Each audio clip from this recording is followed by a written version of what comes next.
Sir मेरा question ये है कि आपने एक सेशन में कहा था कि never be victim of your own expectation. But what if अगर आप दूसरों के एक्सपेक्टेशन के विक्टिम बन रहे हो। जस्ट मैं अगर एक एग्जांपल कहूँ इस चीज़ को, तो आप अपनी लाइफ में कुछ ऐसा डिसीजन लेते हो जिसमें आप पहले अच्छा कर रहे थे बट अभी आप उससे अच्छा नहीं कर रहे हो। तो उसके बिहाफ पे लोगों का जो जो आपके साथ रहते थे, जिनके साथ आप मतलब आगे फ्यूचर भी देखते थे, उनके जो थॉट्स हैं वो चेंज होने लगते हैं आपको लेके। तो अपने आप के लिए तो हम कर लेंगे बट सामने वाले के लिए क्या करें? आई अंडरस्टैंड कि आप बहुत सारी बातें शेयर नहीं करना चाहेंगे कैमरे में, but I am just assuming, मैं अज्यूम कर रहा हूँ, मैं सही भी हो सकता हूँ गलत भी हो सकता हूँ, कि आप कहीं पे जॉब कर रहे थे, फिर आपने जॉब छोड़ दी, अब अपने बेस पे या तो कुछ करने के बारे में सोच रहे हैं या अपनी इंडस्ट्री आपने चेंज कर ली और कोई और जॉब कर रहे हैं। Yes sir, correct.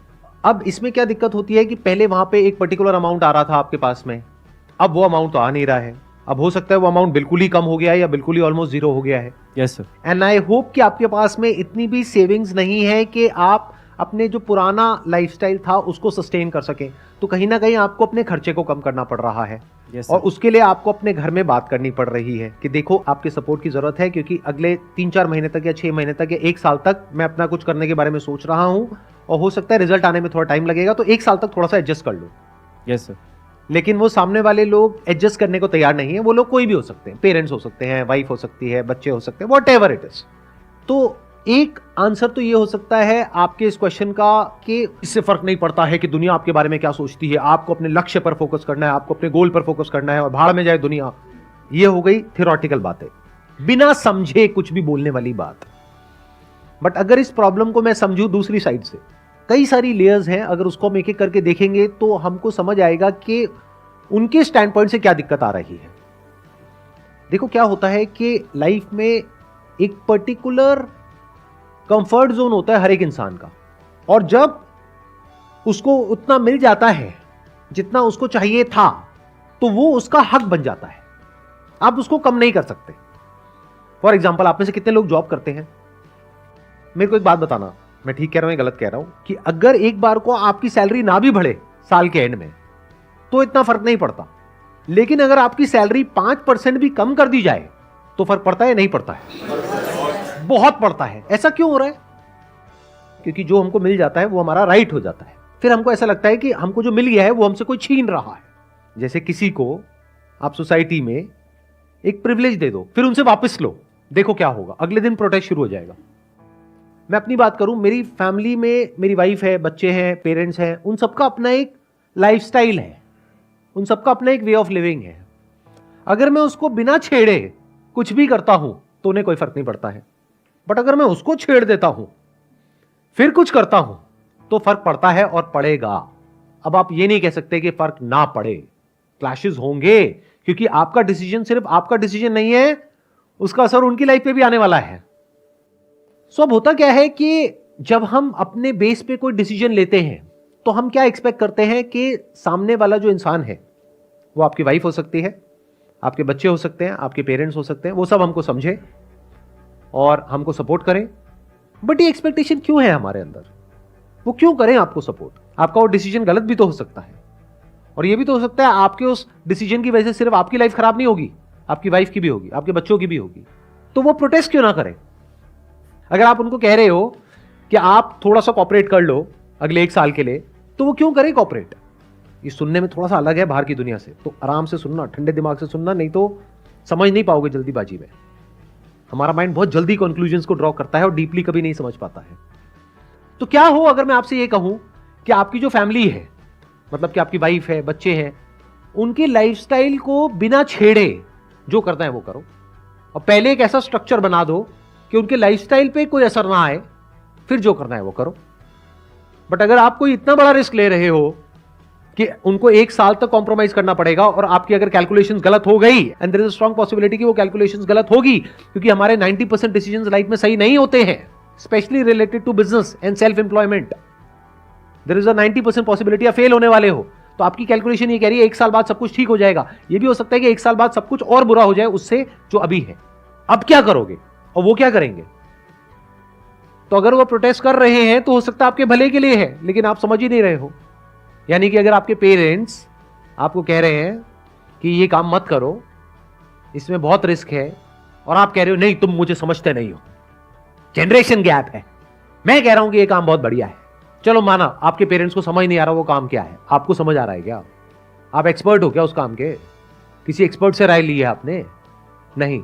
आपको लगता है कि काम चलेगा, नहीं चला तो लाइफ में हमेशा ऐसे आगे बढ़ो कि जो पुराने स्ट्रक्चर्स हैं उस पर कोई असर ना आए, वो इंटैक्ट रहे, और नए स्ट्रक्चर्स बिल्ड करते चले जाओ, तो कोई दिक्कत नहीं है। फॉर एग्जाम्पल, मैं ये काम कर रहा हूं, अगर इसकी वजह से मेरी फैमिली की लाइफ पे कोई असर आता है तो उनके पास में राइट है कि वो मेरे को बोले कि क्यों कर रहे हो, बट मैंने तो उनकी लाइफ में कोई छेड़खानी नहीं करी, तो क्या उनके पास में राइट है मेरे को कुछ भी बोलने का? नहीं है। मैं कह रहा हूं पहले जो आपका लाइफस्टाइल था जो उससे बेटर है, मैं उसको कम नहीं कर रहा हूं, लेकिन अब आप मुझे रोक नहीं सकते वो करने से जो मैं करना चाहता हूं, जब तक कि आपकी लाइफ पे कोई असर नहीं आ रहा है। हाँ, अगर मैं कोई ऐसा काम कर रहा हूं जिससे उनकी लाइफ पे कोई असर आ रहा है, उनके लिए खतरा है, उनको कोई कॉम्प्रोमाइज करना पड़ेगा, या उनकी लाइफस्टाइल खराब हो जाएगी, या उनको कुछ एडजस्ट करना पड़ेगा, तो वहां पे प्रोटेस्ट होगा ही होगा, रेजिस्टेंस आएगा ही आएगा। तो इसको बोलते हैं अपनी लाइफ को डिजाइन करना, इसको बोलते हैं अपनी लाइफ को प्लान करना। तो मैं क्या कहता हूं कि हमेशा जब भी कुछ नया करते हो लाइफ में, तो इस तरीके से करो कि पुराना जो स्ट्रक्चर है उसको बचा करके रखो, नहीं तो दो तरफ से फंस जाओगे। एक तरफ से एक नया स्ट्रक्चर जिसको आप बनाने की कोशिश कर रहे हो, यानी कोई नया काम कर रहे हो या कोई नया रिस्क ले रहे हो, एक तो वहां की टेंशन जो बहुत बड़ी टेंशन होती है, कुछ भी नया क्रिएट करने में बहुत बड़ा रिस्क होता है, कोई भी नया स्टेप उठाने में बहुत बड़ा रिस्क होता है। फिर चाहे आप जॉब में अपनी इंडस्ट्री को चेंज कर रहे हो, चाहे कोई नया काम कर रहे हो, तो एक तो वहां की सरदर्दी प्लस जो पुराने स्ट्रक्चर को आपने छेड़ दिया है वहां की प्रॉब्लम्स, तो आप दोनों तरफ से फंस जाओगे। तो अगर आपके घर में आपकी वाइफ या और लोग बोल रहे हैं तो ये बुरा नहीं है, अच्छा है। या पेरेंट्स आपको बोल रहे हैं तो अच्छा है, और पेरेंट्स हर चीज में आपकी हाँ में हाँ मिला रहे हैं, तो there is a strong possibility कि वो बच्चा बिगड़ जाएगा। बेटा तुझे क्या चाहिए, ये चाहिए, ले ले, तो that child will start taking everything for granted. इसलिए कई बार क्या होता है कि लाइफ में जब ऐसे कुछ मोमेंट्स आते हैं तो हमें करना क्या चाहिए, हमें रुक करके आराम से ठंडे दिमाग से एक पेपर पेन लेना चाहिए, वहां पे प्लस लिखना चाहिए, माइनस लिखना चाहिए कि ये जो मैं काम करने वाला हूं, बीच में एक लाइन खींचनी है कि इसके क्या प्लस है क्या माइनस है। तो हो सकता है आपको खुद समझ आने लग जाए कि इसके माइनस ज्यादा है प्लस कम है, तो हो सकता है आप रीथिंक करो अपनी उस पूरी की पूरी स्ट्रैटेजी को कि मैं इतना बड़ा स्टेप उठाऊं भी या नहीं, या अभी उठाऊं या 5 साल बाद उठाऊं, या जिस तरह से मेरे को लगता है कि इस तरह से स्टेप को उठाना चाहिए, क्या इस तरह से उठाऊं या किसी और तरह से उठाऊं। देखो होता क्या है, हम सबका जो दिमाग है ना वो बहुत ही नैरो है, डोंट माइंड इट, मतलब बुरा मत मानना मेरी इस बात को सुन करके, बट एजुकेशन सिस्टम ही ऐसा है और हमारी सोसाइटी का स्ट्रक्चर ऐसा है कि हमारे माइंड को इतना नैरो बना दिया गया है कि हम ब्रॉडली सोच नहीं पाते हैं। यानी हम ये नहीं समझ पाते हैं कि जो मैं करना चाहता हूं उसको करने का सिर्फ एक तरीका नहीं है, उसको करने के लाख तरीके हैं। क्योंकि जिस काम को आप छोड़ रहे हो और कुछ नया करने के बारे में सोच रहे हो, तो उसके अलावा भी और ऑप्शंस हैं या नहीं है, या वही बेस्ट ऑप्शन है। How do you know that is the best option? There might be some other options which are much better than this. यानी आपकी एक प्रॉब्लम है कि मुझे ये काम छोड़ना पड़ेगा, ये काम करना पड़ेगा, ये एक बहुत ही बेसिक लेवल पे आप चीजों को देख रहे हो। ये भी तो हो सकता है कि मैं ये भी करूं, ये भी करूं, ये भी करूं, ये भी करूं, ये भी करूं, और हर चीज को मैं ऑटोमेट कर दूं या फिर डेलीगेट कर दूं, या फिर ये मैं फुल टाइम बेसिस पे करूं, ये मैं पार्ट टाइम बेसिस पे करूं। ये भी तो हो सकता है ना। जैसे आप लोग मेरी वीडियोस तो देखते हो, मेरी बातें सुनते हो, लेकिन कभी भी डीपली समझते नहीं हो कि मैं क्या बोल रहा हूं। बल्कि ये भी इंपॉर्टेंट नहीं है मैं क्या बोल रहा हूं, बल्कि ये देखना चाहिए कि मैं क्या कर रहा हूं। यहां पे आते हो और आकर के मेरे से क्वेश्चन पूछते हो कि सर क्या हो रहा है ना, कि जब से आपकी स्पिरिचुअल वाली वीडियोस देखी है तब से हमारे माइंड में ना एक डाउट क्रिएट हो रहा है कि अब हम स्पिरिचुअल रास्ते पे चले या काम धंधे के रास्ते पे चले। क्या बेवकूफों वाला सवाल है। क्या मैंने दोनों में से किसी एक को चुना है? क्या मैंने अपनी फैमिली में से और बिजनेस में से और ये जो मैं कर रहा हूं इसमें से किसी एक को चुन लिया है, बाकी सबको छोड़ दिया है? मतलब क्या मेरी फैमिली लाइफ खराब हो गई है, रिलेशनशिप्स खराब हो गई है, या ये करने की वजह से और बेटर हो रही है? सच बताऊं तो और बेटर हो रही है, क्योंकि ये करके मैं अपने बारे में कुछ ऐसा जान रहा हूं। आपको लगता है कि मैं आपको कुछ सिखा रहा हूं, अरे नहीं, मेरा कोई इंटरेस्ट नहीं आप में से किसी को कुछ भी सिखाने में, क्योंकि आप सीख ही नहीं सकते।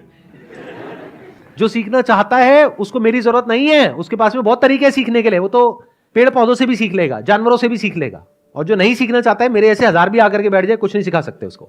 तो मैं यहाँ पे आपको सिखाने के लिए नहीं बैठा हूं, मैं तो सीखने के लिए बैठा हूं।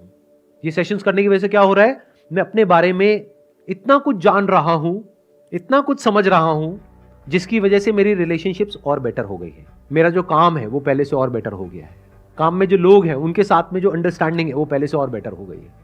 हर चीज बेटर हो रही है, तो सब कुछ साथ लेकर के चलने की कोशिश किया करो लाइफ में। आपको सॉल्यूशन मिला आपकी जो प्रॉब्लम थी उसका? सर कभी भी लाइफ में मतलब पुरानी चीज़ों को लेके को छोड़ के हम नई चीज़ें नहीं स्टार्ट करना है हमको उनको ये भी देखना है कि उससे उसकी वजह से किसी का कोई लॉस ना हो, या फिर हम उस रिस्क को लेने के लिए कैपेबल हैं। एंड ये भी देखना होता है कई बार कि क्या उस रिस्क को लेने के बाद में, रिस्क का मतलब यही होता है यस कि उसमें फेलियर की पॉसिबिलिटी बहुत ज्यादा है, सक्सेस की कम है, तभी उसको रिस्क कहेंगे। Yes sir. तो क्या फेल होने के बाद में मेरी जो एग्जिस्टिंग लाइफ है वो पहले से बेटर हो जाएगी या बहुत ज्यादा खराब हो जाएगी या Yes. सेम रहेगी? Yes sir. आइडियली सेम रहनी चाहिए, तो आप कह सकते हो कि वो कैलकुलेटेड रिस्क है। बट अगर आपकी लाइफ की धज्जियां उड़ जाएगी उस रिस्क में फेल होने के बाद में, तो वो कैलकुलेटेड नहीं है, अनकैलकुलेटेड रिस्क है। तो never take uncalculated risk in your life.